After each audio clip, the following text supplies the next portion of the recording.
wabarakatuh. Waalaikumsalam warahmatullahi wabarakatuh. Selamat pagi anak-anak. Pagi. Bagaimana kabarnya hari ini? Baik. Alhamdulillah. Sebelum memulai pelajaran, seperti biasa kita berdoa terlebih dahulu. Silakan dulu untuk memimpin doa. Kita berdoa. Siap.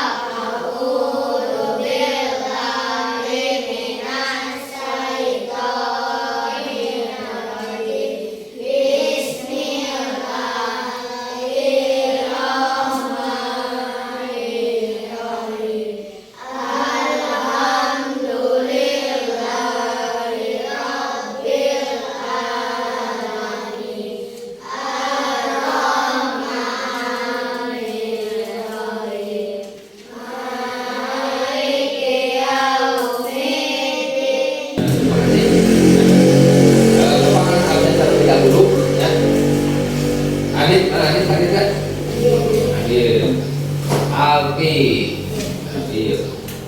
Angga, Aseng, Bunga, sakit Bunga, Bunga sakit, Dewa, hadir, Elsa. Anak-anak, hari ini kita akan melanjutkan materi kita. Minggu kemarin kita sudah belajar mengenai cara berpikir komputasional. Nah, ada yang masih ingat tidak? Minggu kemarin kalian menyusun kegiatan apa? Oh ya, menyusun kegiatan, mempersiapkan alat-alat untuk kegiatan perkemahan atau persami, perkemahan Sabtu Minggu. Nah, hari ini pada mata pelajaran coding dan kecerdasan artifisial ada beberapa tujuan pembelajaran yang akan kita pelajari ya. Yang pertama, kalian akan mempelajari apa itu arti dari kecerdasan artifisial. Yang kedua, kalian akan mempelajari manfaat-manfaatnya ya. Manfaat dari kecerdasan artifisial. Dan yang ketiga, kalian akan mempelajari penerapan berbagai jenis aplikasi kecerdasan artifisial di berbagai bidang, mulai dari bidang pendidikan, kemudian mulai dari bidang keamanan, pertanian, kesehatan, dan lain-lain. Materi yang akan kita pelajari hari ini, yang pertama, kita akan mempelajari konsep dari kecerdasan artifisial ya. Yang kedua, kita akan mempelajari contoh penerapannya. Dan yang ketiga, kita akan mempelajari pemanfaatan kecerdasan artifisial di berbagai bidang. Nah, untuk lebih memahami materinya, mari kita saksikan video berikut ini.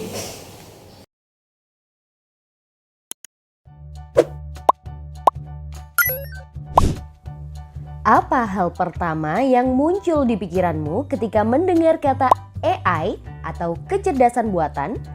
Apakah AI jahat seperti di film-film Hollywood? AI jahat atau evil AI hanyalah hayalan pembuat film saja ya. Namun sebenarnya AI sudah merupakan kenyataan dalam kehidupan sehari-hari kita. Kalian sering loh menggunakan AI? Ketika buka handphone, fitur fingerprint atau face unlock menggunakan AI untuk dapat mendeteksi sidik jari atau wajah kalian dengan lebih cepat.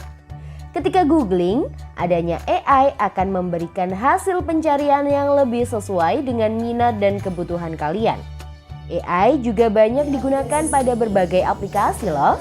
Contohnya fitur deepface pada Facebook yang mampu mengenali wajah yang ada di dalam foto. Filter foto juga menggunakan AI agar dapat menyesuaikan dengan bentuk wajah. Kalau kalian terbiasa nonton atau like konten K-pop misalnya, akan muncul rekomendasi konten yang enggak jauh-jauh dari K-pop juga. Bukan hanya di media sosial, rekomendasi musik atau film di aplikasi streaming, iklan produk pada e-commerce, rekomendasi dari virtual assistant seperti Google Assistant atau Siri, juga menggunakan AI untuk mempelajari dan menyesuaikan dengan aktivitas yang biasa kalian lakukan. AI juga ada pada Google Maps untuk menganalisis rute yang paling cepat dan perkiraan waktu yang dibutuhkan. Pada game online, AI dipakai untuk mengendalikan permainan bot dan membuat karakter serta grafis permainan menjadi lebih hidup dan realistis. Lalu, apa itu AI? AI atau Artificial Intelligence atau kecerdasan buatan adalah sistem yang memungkinkan mesin atau komputer untuk berpikir, belajar, dan melakukan tugas seperti manusia. Istilah AI muncul pada tahun 1956 dalam konferensi Dartmouth yang diinisiasi oleh John McCarthy, seorang ilmuwan komputer asal Amerika Serikat. Di antaranya ada 4 teknik dasar pada AI, yaitu searching, reasoning, planning, dan learning. Searching adalah teknik menemukan langkah-langkah yang sistematis untuk mencapai suatu tujuan atau solusi. Contohnya AI pada Google Maps. Reasoning adalah teknik menarik kesimpulan berdasarkan fakta-fakta yang ada.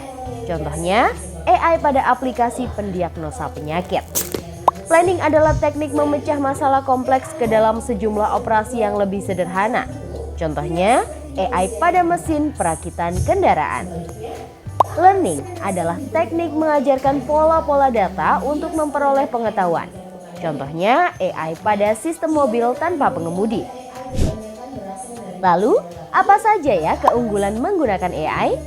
AI dapat menyelesaikan tugas dengan cepat dan efisien sehingga dapat menghemat waktu dan sumber daya. AI dapat menganalisis data yang besar dan kompleks serta menemukan pola dan tren dari data tersebut. AI dapat bekerja secara konsisten dan mengurangi kemungkinan human error yang biasanya disebabkan oleh faktor kelelahan atau ketidaktelitian manusia. Selain itu, AI dapat bekerja 24 jam penuh, tidak seperti manusia yang terbatas. Sebaliknya, apa resiko menggunakan AI? AI membutuhkan data yang besar dan berkualitas tinggi untuk belajar dan beroperasi secara optimal. Kualitas data yang buruk dapat memunculkan hasil yang tidak akurat. Lalu, analisa atau rekomendasi yang diberikan oleh AI juga akan mengandung bias pada data yang diberikan kepadanya. Contohnya, jika data yang diberikan pada AI kebanyakan berasal dari pasien lelaki, maka analisa penyakit yang diberikan AI akan lebih sesuai untuk kondisi pasien laki-laki dibanding pasien perempuan. Selain itu, ada juga resiko keamanan privasi. AI dapat merekam informasi pribadi dan segala aktivitas di dunia online. Data-data tersebut dapat disalahgunakan untuk tindakan kejahatan. Tadi kalian sudah melihat video dari penjelasan tentang AI ya. Jadi artificial intelligence atau yang disebut dengan kecerdasan buatan. Nah, tadi sudah dijelaskan itu manfaatnya bagaimana, kemudian penggunaannya seperti apa ya, dan juga penerapannya di berbagai bidang. Nah, tadi contoh seperti di bidang keamanan. Di bidang keamanan saat ini ya, sebagai salah satu contoh yaitu penggunaan password pada handphone. Ya, pasti handphone kalian menggunakan password. Ada yang menggunakan angka, ada yang menggunakan pola, ya? Ada yang menggunakan sidik jari. Jadi hanya kalian yang tahu. Ibu kalian juga kalau menggunakan handphone rata-rata tidak mengetahui itu passwordnya karena dikunci oleh kalian. Ya, itu di bidang keamanan. Ya. Kalau di bidang pendidikan, ya penggunaan AI ini banyak. Ya. Seperti penggunaan berbagai aplikasi pendidikan, ya, game-game pendidikan dan lain-lain. Assalamualaikum warahmatullahi wabarakatuh. Kembali lagi di channel Best Tutorial. Baiklah teman-teman, kali ini saya akan membagikan tutorial cara menggunakan aplikasi Google Maps sebagai penunjuk jalan. Jika kalian ingin mencari alamat dari sebuah rumah atau alamat toko, alamat jalan dan sebagainya, kalian bisa menggunakan Google Maps ini teman-teman, karena ini akan mempermudah kalian untuk menemukan alamat yang kalian tuju. Baiklah, langsung saja ke tutorialnya. Jadi pertama-tama silakan teman-teman aktifkan fitur lokasi yang ada di HP kalian.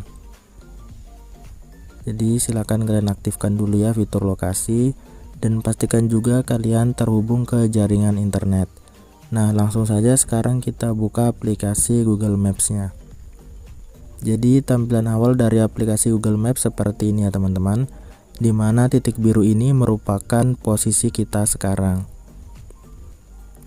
Nah, langkah selanjutnya silakan teman-teman cari saja alamat yang akan dituju di kotak pencarian yang ada di atas ini teman-teman.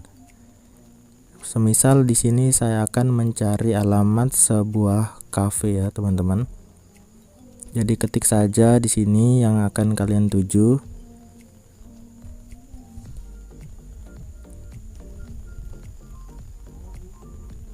Nah, jadi titik merah ini adalah alamat yang akan kita cari teman-teman.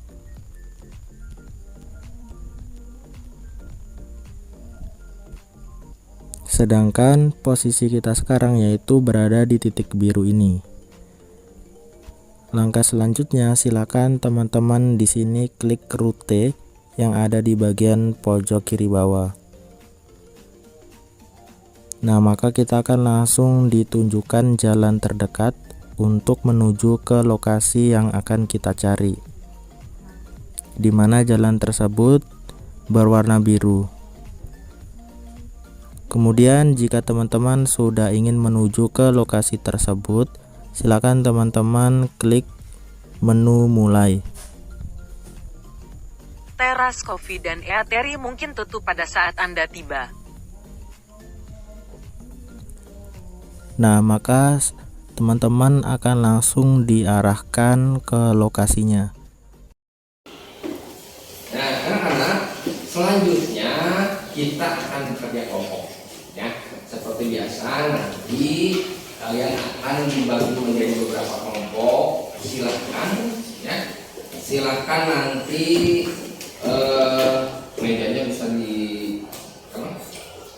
disatukan, ya, berhadapan, gitu kan, dan mengerjakan kelompok. Nah, sebelum mempersiapkannya, ada beberapa hal yang ingin Bapak sampaikan. Yang pertama, nah ini LKPD-nya. LKPD itu lembaga kerja peserta didik, ya. LKPD-nya ini nanti kalian tulis di sini kelompok. Kelompok 1 contoh. Kelompok 1, kelompok 2, kelompok 3, kelompok 4. Kemudian tulis nama anggotanya siapa saja. Kalau tidak cukup, nama anggotanya boleh di samping, ya. Kalau tidak cukup. Nah, pada LKPD ini kalian nanti menuliskan pemanfaatan kecerdasan artifisial di berbagai bidang, ya. Tapi dibagi menjadi 2. Ada teknologi digital dan analog, ya. Contoh di bidang kesehatan, teknologi digitalnya itu apa contohnya? Teknologi analognya apa contohnya? Ya. Kemudian di bidang keamanan, keuangan, bisnis, dan di bidang pertanian. Ada 5 pertanyaan. 1 pertanyaan itu jawabannya 2. Nah, silakan nanti kalian bekerja sama dengan anggota kelompoknya, ya. 1 orang yang menulis, ya. 1 orang yang menulis, dia tulisannya sama. Dan ketika sudah selesai semua, nanti persiapkan untuk mempresentasikan hasil kerja kelompoknya di depan kelas.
Kita mulai dari kelompok 1. Silakan kelompok 1 ke depan. Nah, beri sekarang untuk kelompok 1. Sini saja. Lalu, siapa yang akan membacakannya? Duh, ya, silakan. Mas. Kami dari kelompok 1 akan membacakan hasil kerja kelompok. Ya. Nomor 1 di bidang kesehatan, teknologi digital, Ya. teknologi analog, timbangan badan. Terus? Nomor 2 di bidang keamanan, sidik jari pada ponsel. Teknologi analog, security. Ya. Nomor 3 di bidang keuangan, teknologi digital, pembayaran via aplikasi bank, teknologi analog, aplikasi pembayaran. Ya. Nomor 4 di bidang bisnis, teknologi digital, aplikasi perfilman, teknologi analog, informasi keuangan. Ya. Nomor 5 di bidang pertanian, penggunaan pemerintah teknologi digital, penggunaan teknologi analog. Ya, itu. Beri tepuk tangan untuk kelompok 1. Silakan untuk kelompok 2-nya. Kelompok 2 ke depan. Suaranya yang keras ya. Soalnya tidak memakai ini. Ayo sini. Rapat. Ya, silakan dibacakan.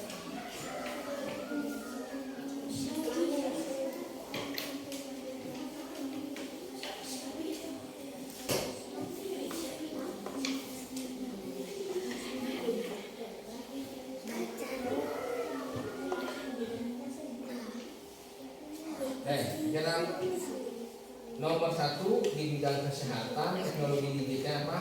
Rekam medis. Kemudian teknologi analognya timbangan badan. Kemudian di bidang keamanan, teknologi digitalnya apa? Oh, sidik jari pada ponsel. Teknologi analognya kamera CCTV. Kemudian di bidang keuangan, oh, pembayaran mobile banking. Itu teknologi analognya. Oh, kalkulator. Di bidang bisnis teknologi digitalnya. Oh, belanja online. Kemudian analognya, oh, informasi melalui orang ya. Di bidang pertanian, apa di misalnya? Oh, menggunakan GPS bisa. Analognya, ya, beri tepuk tangan untuk kelompok 2. Anak-anak, selanjutnya kita akan mengerjakan soal evaluasi ya. Soal evaluasi ini ada 5 soal ya, dikerjakan masing-masing individu ya. Jadi bukan bekerja kelompok, tapi dikerjakan masing-masing. Jangan lupa kalian nanti menuliskan nama dan kelas di atasnya ya. Kemudian soalnya ada 5 soal. Silakan jawab yang paling benar sesuai jawaban kalian dari nomor 1 sampai nomor 2, 3, 6 orang. Ini 4 orang.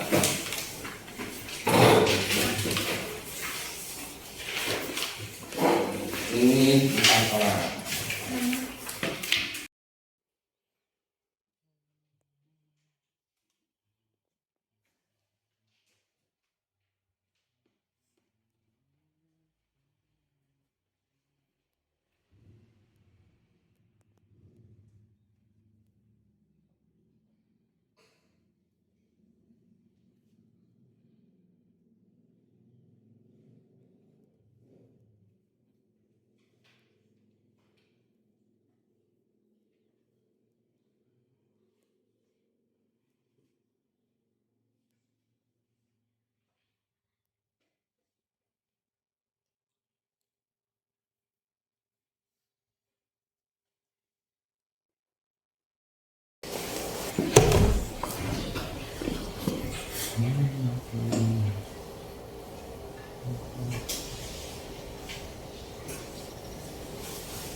Bagaimana, sudah selesai semua? Nah, silakan dikumpulkan.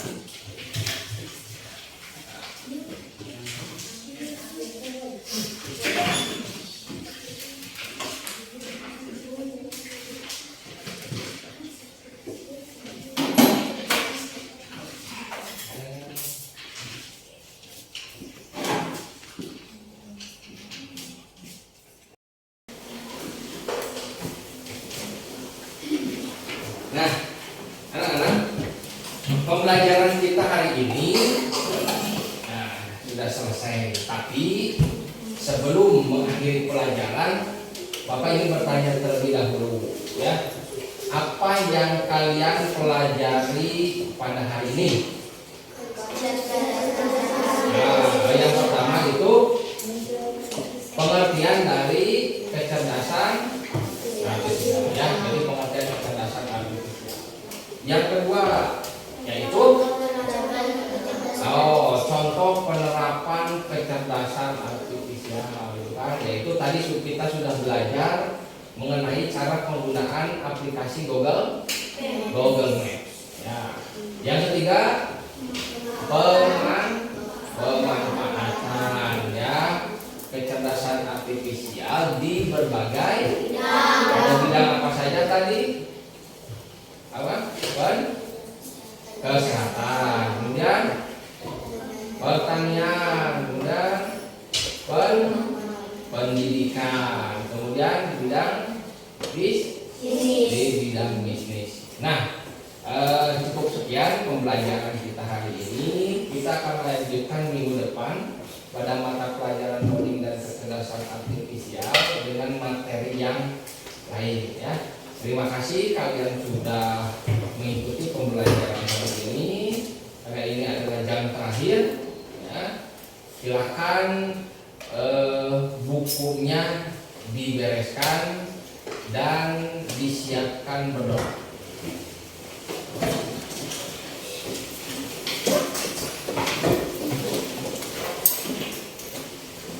Silakan pimpin doa oleh saya.